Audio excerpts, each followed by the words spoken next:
all you cool cats and kittens. We're going to make a face mask today. What we're going to need is 2 strips of 1/8 inch braided elastic. I've used Unique brand.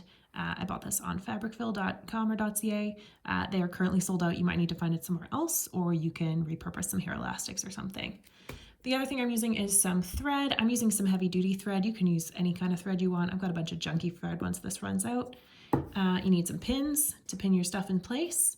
And you're going to need your fabric, so we'll move those elastics out of the way. I've chosen to make my masks out of 2 kinds of fabric. I've got an outer layer that's canvas and an inner layer that's broadcloth. The reason I did this is so that the wearer gets a little bit of a nicer experience with that fabric, the broadcloth against their face, and then they get a cute little canvas print on the outside. Now, in order to get started, we're going to need our 2 pieces of material. I've got canvas and broadcloth, and then my 2 pieces of braided elastic. These are 7 inches long each. What I'm going to do is I'm going to not make this mistake that I already made once.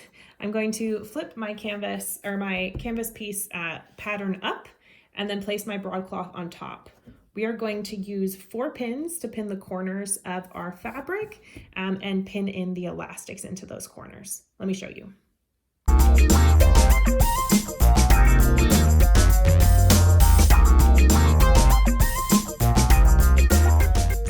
My 4 corners pinned, and please forgive my terrible pin job because I haven't sewn in years. I'm actually going to sew all the way around.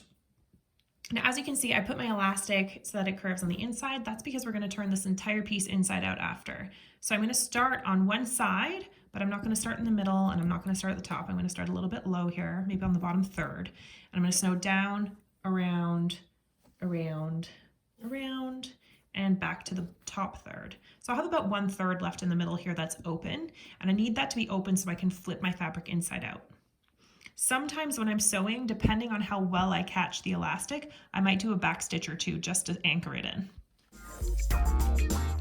So as I'm sewing, I'm using 1 straight stitch through. As I get to a corner, I leave the needle down through the fabric, and then I rotate the fabric.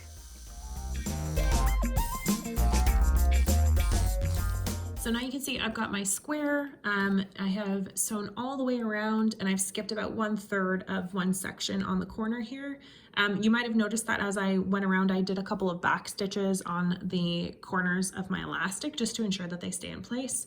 You'll also notice that I've done an absolutely god-awful job of keeping this flat, but it really doesn't matter. You'll see in a moment.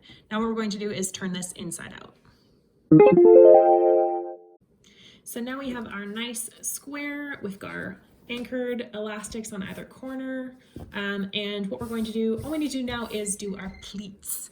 Now, because I've used, and I forgot to explain earlier, but I used a 9x7 because of the fact that I wanted to do a seam on the inside and still have enough space for pleats. So what we're going to do now, and what I usually do is just eyeball it, but this pattern needs 3 pleats in order to make it like a surgical mask. So we're going to do 3, we're going to try and make them as even as we can, pleats in here, and then I'm going to iron them in. Some people use pins in order to pin their pleats. I find my machine doesn't like that much. I tend to break needles or cause my underthread to get really caught up. So I actually just decided earlier today that I would just start ironing them, and that's been working really, really well. Okay, so when forming our pleats, we need 3 even pleats. I usually start at the top, fold down, press down with my fingertips, come down a little bit more, you'll see on the other side here. And then I'll use my fingers again to do another fold, press down. I'm kind of not that scientific about it, to be honest with you. And then I do 1 more pleat on the bottom here. There. I got my 3 pleats, and it looks nice and tight, and that's what we want.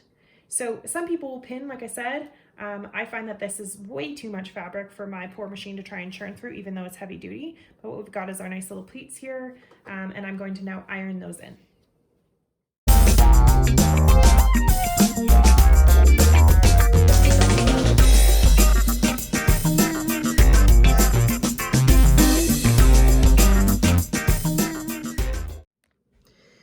Now that my pleats are set, using the iron, all I have left to do is actually put a stitch through those pleats. So what I like to do is start with the fold over top of the side because that's easiest to get through the machine first. I'll do a couple stitches, a couple back stitches to anchor, then do 1 straight stitch down the front here on either side. And that's it, then your pleats are set. Then you've got a lovely mask. We'll finish that up right now.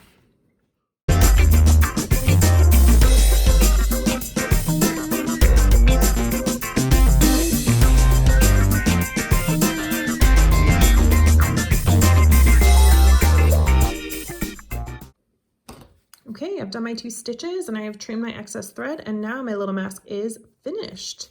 What will happen when they put it on is it'll open up and cover their face.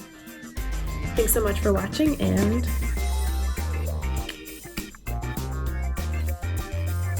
stay safe out there.